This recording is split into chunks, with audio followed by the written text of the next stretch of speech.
Hey, welcome back to Ask the Professor with the Texas RV Professor Terry Cooper.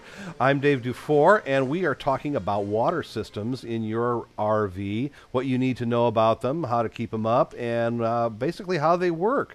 We're talking about the freshwater systems, which is the water coming in that you use for all those various tasks, such as showering, drinking, and washing things. And now we're talking about the wastewater systems. Where do we start, Terry? Well, you look at a gray water tank, and that's when we say gray water, what we're talking about there is that anything that is not toilet related. Mm-hmm. Now, in some of these RVs that we have out here, we also have another tank, and we call it the galley tank. It's also a type of gray water tank. Typically, the galley tank, you'll find that in the kitchen area. Okay. And we usually see those in rigs that have a dishwasher and that sort of thing. But anything that is not going into the toilet, we classify it as gray water. Okay, so that's the big difference. Mm-hmm, most Okay. definitely. All right, so we've got a diagram here that we can show you that gives you just kind of a handle or sort of visualize that a little bit. So black water is really kind of the I don't know, the dirtier water or the more or basically the stuff that goes into the toilet. I guess that'd be the politically correct thing to say. There you go. There you go. It's less clean and more it's the smellier stuff usually.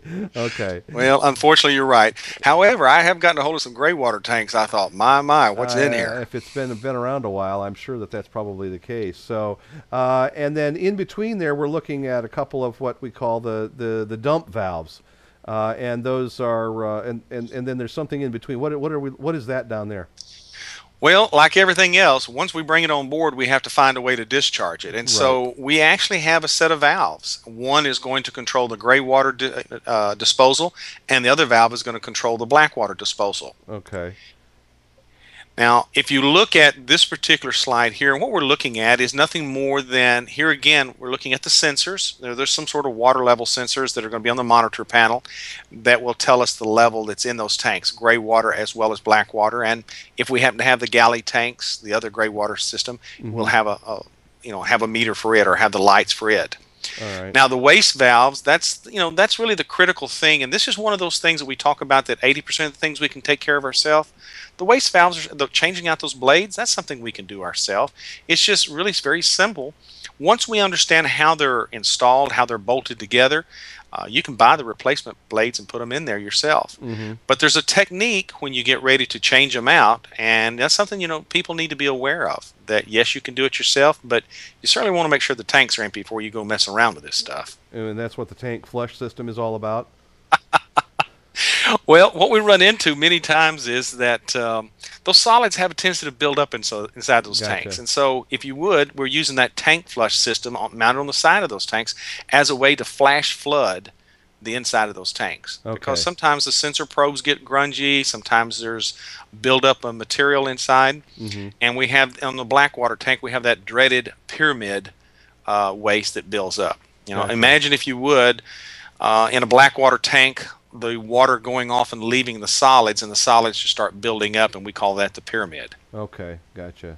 All right, and well, then we have one more slide here, which is showing these waste valves, and these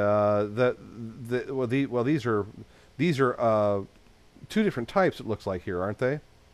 Well, actually, what you've got here is two different sizes. Oh, They're okay. basically doing the same thing.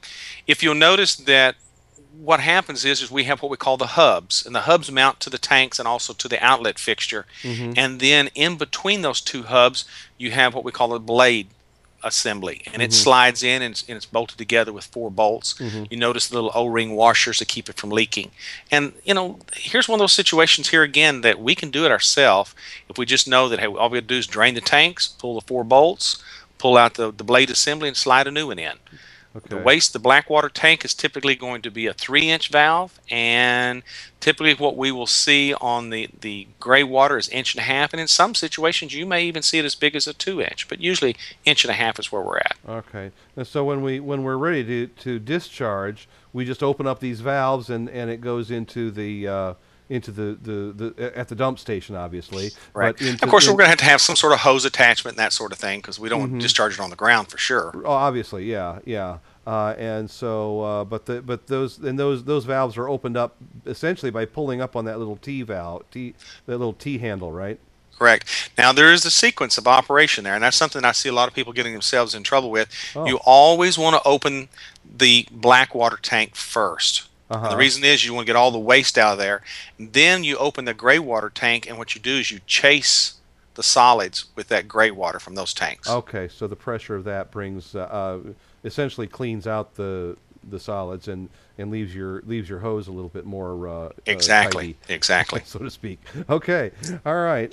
We have on the order of items to look at. You came up with something here recently, or discovered a product, and tell us a little bit about this guy here. It's called the Sewie Pig.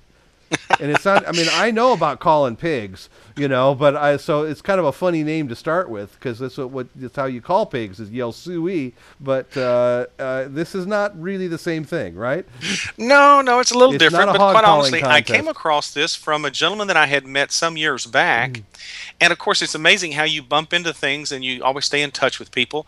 This gentleman had come up with this idea, and I thought, now this is so neat, because the problem we run into is when we hook that discharge hose up to the drain, there usually at the campgrounds, if you're not careful, the force of that flow of that water coming out of those tanks will cause that hose to jump out of that sewer line. Right.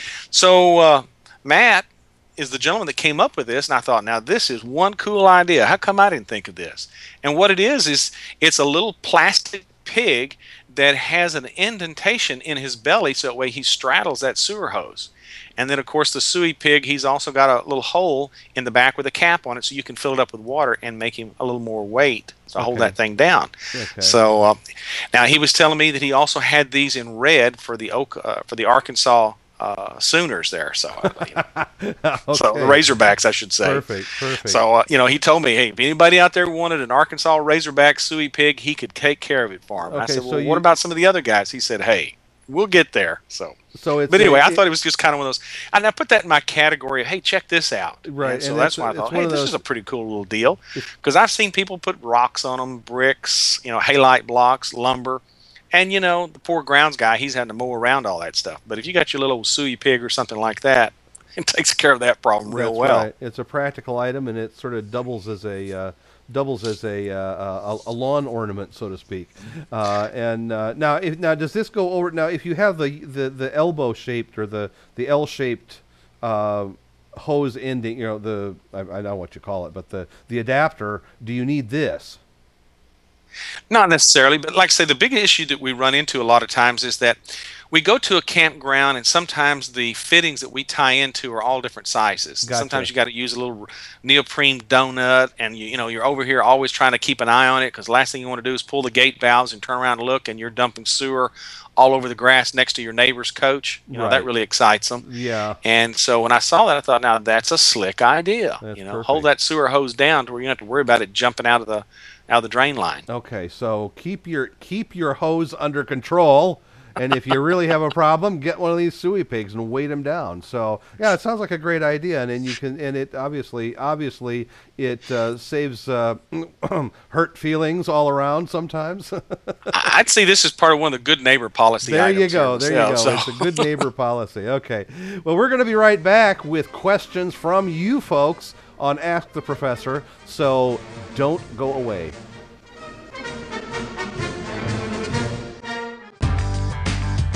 For more TV like this from the world of RVs, head to RVNN.TV.